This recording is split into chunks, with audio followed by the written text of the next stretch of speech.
This is the space where I would be going down Star Trek NFT, but actually, we're going to have a little bit of a celebration because between last week and this week, thank you so much. We did it. We crossed 200,000 subscribers. You are amazing. You're awesome. Please enjoy this little teaser, trailer, compilation, wonderful video that our lovely Chris has put together for us. Thank you so much. Where am I? Where am I? Where am I?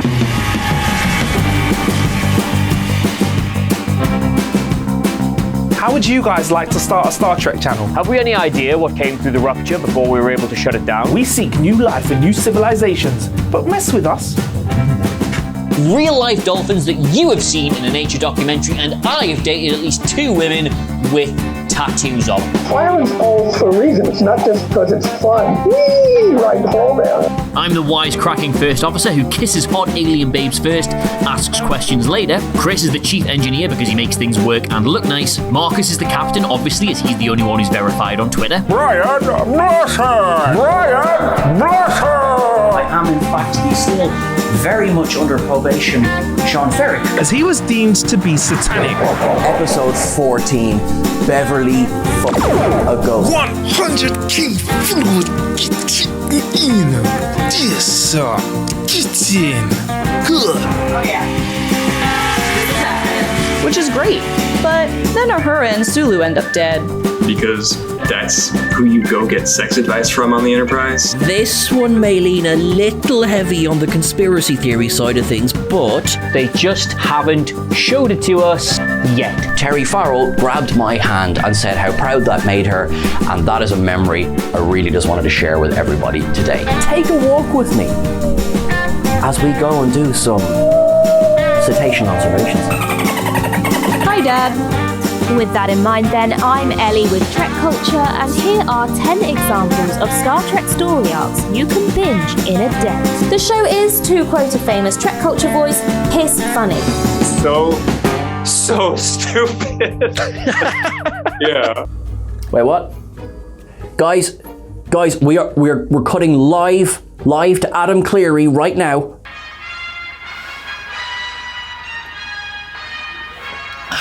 Well,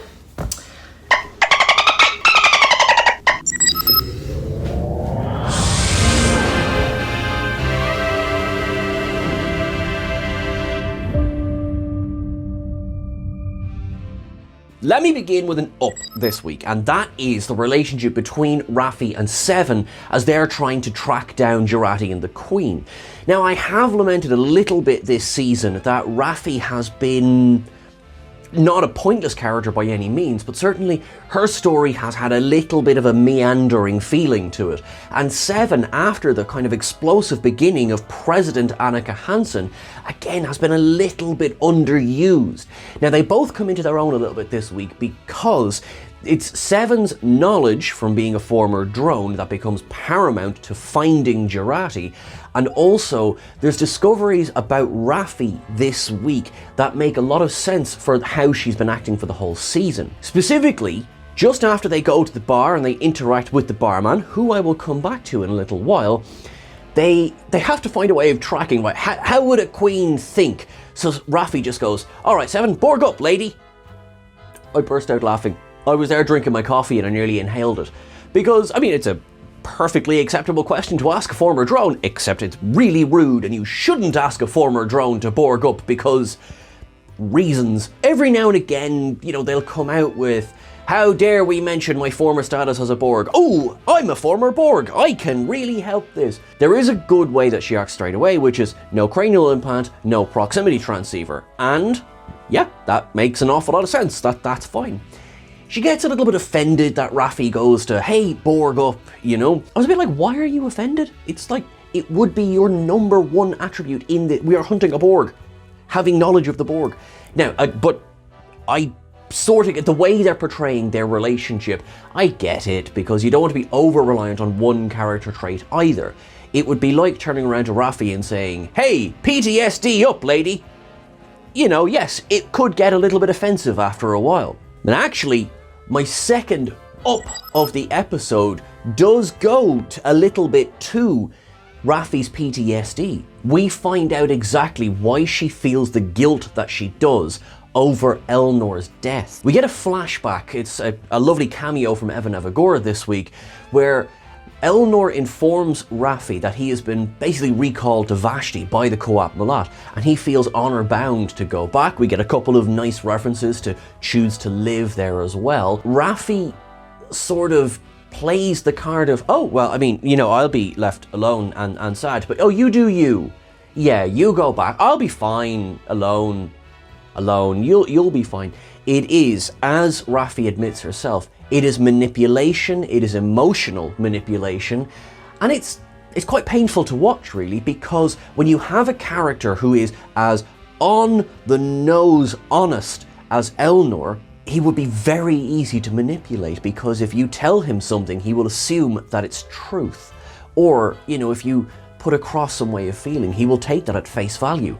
And so what Raffi does, or did, is, it's low, it is, one can understand her fear at losing Elnor, because although we sort of feel in season 2 that we missed a chunk of their relationship between seasons 1 and 2, that, you know, suddenly it was this mother-son, that he was her stand-in for Gabriel, who wanted nothing to do with her. Actually, there's a question.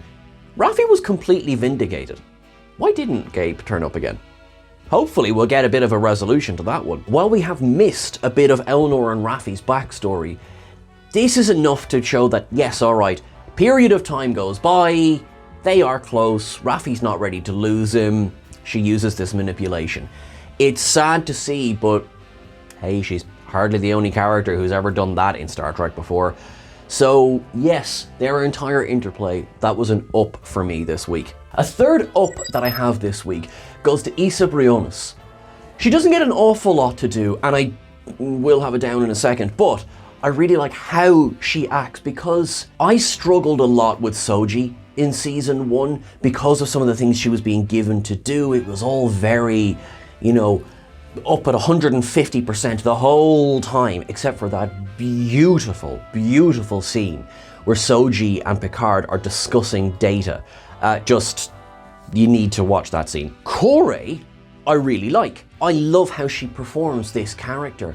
This earnestness, there is a truth in the revelations that she is feeling. You know, Sung he has betrayed her, well, from the moment she was born. He lied to her about how she was born. He says I wanted to give you as normal a life as possible. And even if he does believe that, you know, her feeling of, you absolute bastard, is completely fair. Especially when she pulls the, how's Persephone? How's Despoina? And that look on Spoiner's face is great. Issa Briones, she nails this episode. The little subroutine of Q in the VR headset was, This, of course, leads to the reveal of the bullet with the freedom mark, and she gets to go outside. Okay, like, I like that. That's good. Yeah, Issa Briones is one of the strengths of this episode. My down is the core exposition we get again. Now, I downed this a couple of weeks ago where, clack, clack, clack, what have you done, father? Clack, clack, clack, clack, clack. Oh my goodness, I need to see what's going on. Clack, clack, clack, clack, clack. Who are you talking to? And we have that again this week, and it's frustrating. It's frustrating because it's a little bit of a, we need to get from A to 12, and we can't have any time in between. It's a trope I do not care for, so that is a down for me this week, I'm afraid. While we're on the topic of downs, Agent Wells. Obviously, we have been theorizing forever. Right, the fact that my theory was wrong, that is not why this is getting you down. I am not that bitter. Well, that is annoying. I won't down it because that was just a theory that turned out to be wrong. Agent Wells brings them in. It's all off the books. He is a terrible interrogator. You know, he goes from straightforward to, oh, the big boys are coming and they're going to disappear you in a mask, and then, oh, you're aliens, you're and then we have this framing device of he was a young boy who encountered a couple of Vulcans. Although he couldn't possibly have been in Carbon Creek as a child, unless he's in his 70s at this point, which actually, hey look, in fairness, he could be looking very well for it. Sure, John Delancey's looking very well for his 70s, but that would be a little bit of a stretch. But yes, Carbon Creek obviously is the episode that gets called back to with he's running through the forest, he's lost his dog, which I will come back to in station observations, encounters a couple of Vulcans, they attempt to mind meld and erase the memory and leave this poor boy traumatized. Yeah, that tracks for Vulcans. Unfortunately, Agent Wells' character was filler this week. Now, if he comes back, he leaves the end of the episode, he is no longer an agent, he no longer works for the FBI, as he says, the man who cried alien too much, and suddenly he walks in with this could be a ruse, could be, that's fine. I love bait and switch, I do, when it's good, but yeah, I just really got filler. And I got, like, they were trying to do a kind of an Agent Mulder thing off him as well, which, again, totally fine. But what did any of this really achieve other than get Guinan in the room with Q? Like, because he just releases them at the end, so all this was filler. It was a filler episode. I'm sorry, I know how harsh that sounds. That's not to say I didn't enjoy their interactions. I thought Jay Cairns and Patrick Stewart were really good together. Ito Aguirre, brilliant again this episode. But unfortunately, the whole Agent Wells thing, the whole interrogation, it was just bleh. However, there is an up in that we address the com badge in the room. Now, right, yes, still annoying that, the crew of La Sirena never thought to check, where's Rios' com badge? And, Agent Wells had the com badge, and they chose the com badge to Picard and Grant, they get the com badge back. Com badge. So yes, that was an up. It was finally addressed. Yous are all big stupid heads for not looking for it before now. But thank you, Star Trek, for addressing that. This is very much appreciated. Now, speaking of Rios, once again, Teresa gets an up from me. Sol Rodriguez, I would love her to become a main character on this show.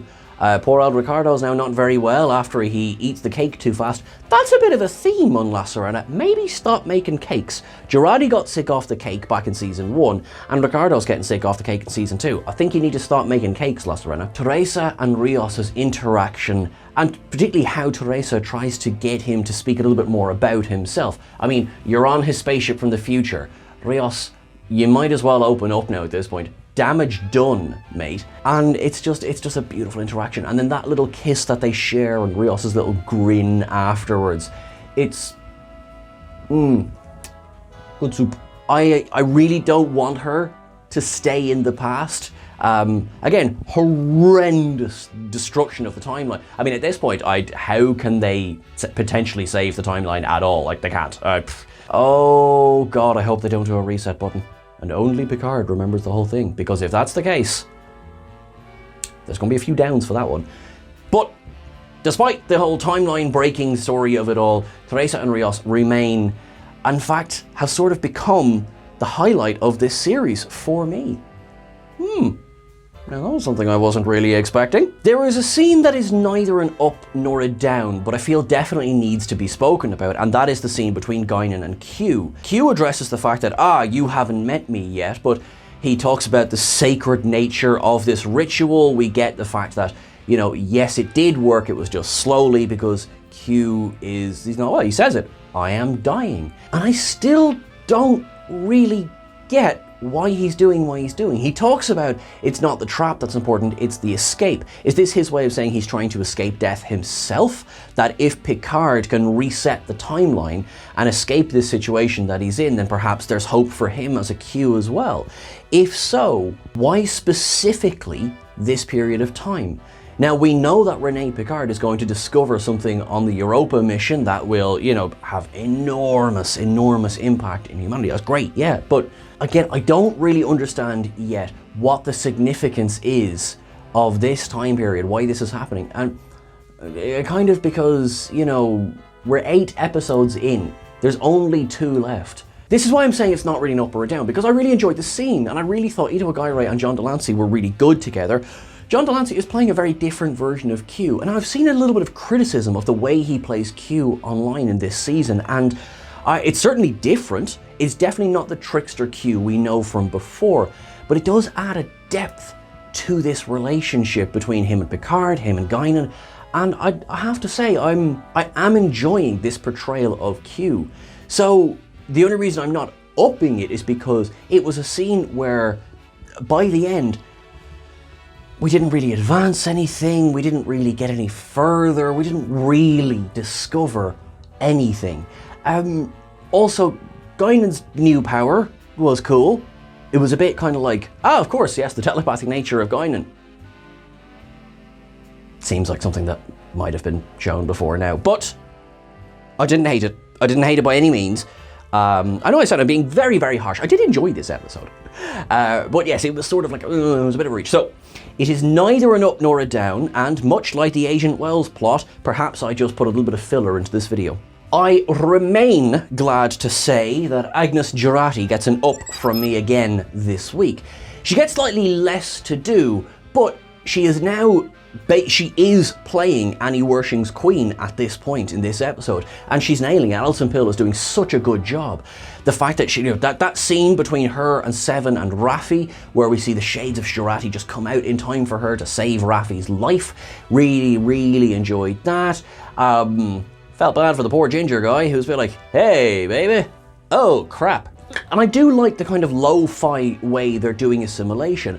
It is different from assimilation of the past, that the fact that we have to kind of construct new nanoprobes. I mean, okay, well look, we need to get a storyline somehow. And, you know, all of this leads to her meeting with Sung, that brilliant line, I presume a lecture on the futility of resistance is not needed. Yep, I'm on board with that. I think that was good.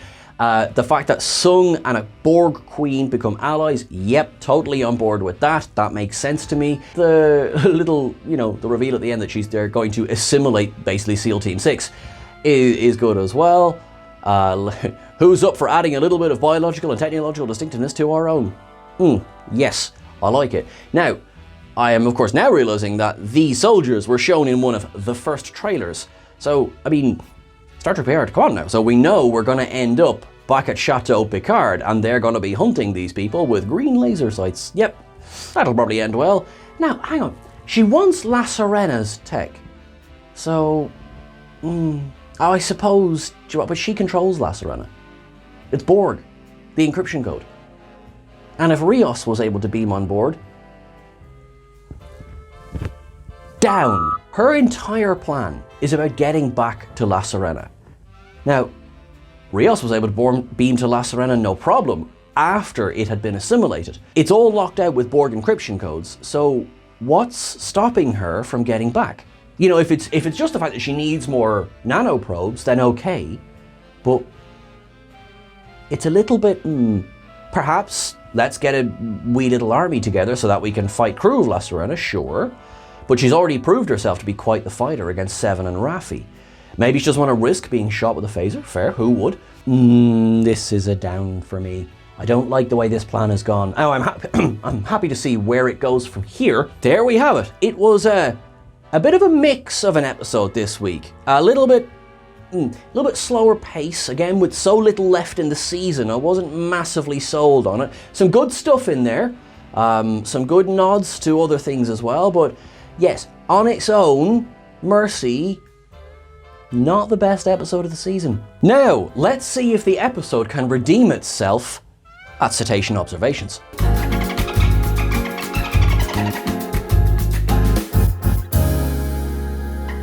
As will always happen, the First Contact Borg theme is being shouted out here. Great, we get it 2 times in this episode. Of course, Agent Wells. This is a nod to so many different things. Now, first of all, Agent Wells. Back in the episode Relativity, Lieutenant Duquesne, also played by Jay Cairns, served aboard the Starship Relativity, which was a Wells-class starship. Wells coming from the novelist H.G. Wells, who wrote the novel The Time Machine. So, of course, this all ties in together with time travel. There is an incredibly grim Easter egg at one point. While Corey is sitting there kind of realizing what her father has done, sitting behind her is a lovely flower pot. That flower pot is in the shape of the desiccated forms that the Kelvins turned the TOS crew into before horrifically crushing Lieutenant Tompkins. Thompson. What a grim callback to make in this episode. Little boy Wells is out in the forest when he encounters the Vulcans because he's looking for his dog. Now, this is a cheeky one. Right, so this is at least, it is definitely an intentional callback to the episode Carbon Creek of Enterprise's second season. For the love of God, watch that episode again. It's so lovely, and Jolene Blaylock is fantastic. So is J. Paul Boehmer. J. Paul Boehmer's character, Mestral, is basically having a relationship by episode's end with the local bar owner, Maggie. Star Trek Picard had the cheek to name Wells's dog after the love interest from Carbon Creek. I'm giving it an up for that. That's bold. That takes guts. That's an up from me. Now, of course, we get a mind meld. That's grand. We get, once Wells and Jean-Luc kind of get a bit of an understanding of each other, we get the Alexander Courage Star Trek theme kicks in as well. At the episode's close, Guinan and Picard are talking about the significance of living in the past, living in a painful memory and existing there. That, to me, was a very deliberate callback to Emissary, the very first episode of Star Trek Deep Space Nine. When Commander Sisko engages with the Prophets, they talk about their shock at how a linear species can exist in this non-linear way, which is to remain in the moment. Obviously, he teaches them that, about what linear is, and they are then able to effectively show him that by living in the moment, he is stopping himself from living. It was an interesting callback because there's an awful lot of retrospective in this season. Q is obviously looking back through these moments of his life and is somewhat trapped by it. So it was a good one to call back to in this episode. Now, of course, you couldn't not mention who wants to add their biological and technological distinctiveness to our own. Love it. Now, this is not exactly an Easter egg, but there's a couple of interesting guest casts in this one. So, the barman that Raffi and Seven speak to toward the beginning of the episode is played by Oscar Torre. Now, lovely, wonderful character, all great. What makes it cool is that one of the Vulcans is played by Ncuti Tiu, who is Oscar Torre's wife in real life. Married couple, guest starring in an episode of Picard. What's not to love?